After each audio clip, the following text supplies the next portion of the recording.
Hey guys, welcome back to my channel cooking parlour by Anamika. আশা করি সবাই ভালো আছেন।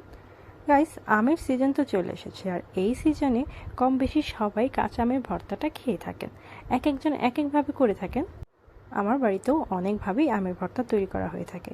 চলুন তাহলে আপনাদের সাথে তাদের মধ্যে থেকেই একটি রেসিপি শেয়ার করছি আজকে।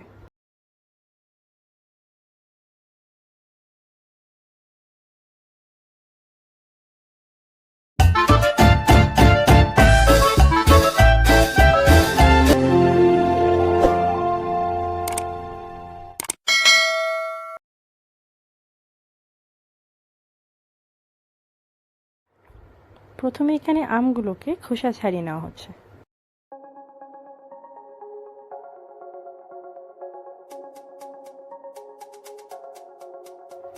সবগুলো আমের খোসা ছাড়িয়ে নেওয়ার পর আমগুলোকে 4 ফালি করে কেটে নিচ্ছি।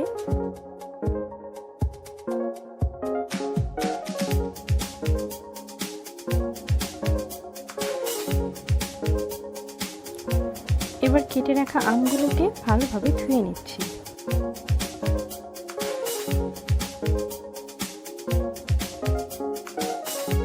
আমগুলো ধোয়া হয়ে গেলে একটি গ্রেটারের সাহায্যে আমি এভাবে আমগুলোকে গ্রেট করে নিচ্ছি। এতে করে আমগুলো একদম মিহি হয়ে যাবে আর এটা একটা পেস্টের মতো তৈরি হবে।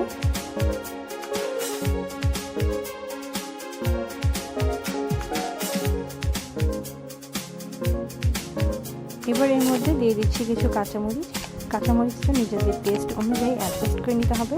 আমি কাঁচামরিচগুলোকে পরে চটকে নেব, আগে অন্যান্য ইনগ্রিডিয়েন্টগুলো অ্যাড করে নিচ্ছি। দিয়ে দিচ্ছি পরিমাণ মতো লবণ। লবণের পরিমাণটা আমের টক কতটুকু সেটার উপর ডিপেন্ড করে দিতে হবে।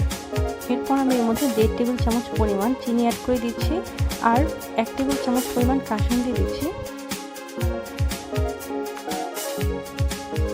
এবার মরিচগুলোকে ভালোভাবে চটকে নিয়ে ভর্তাটা খুব ভালো করে মেখে নিচ্ছি।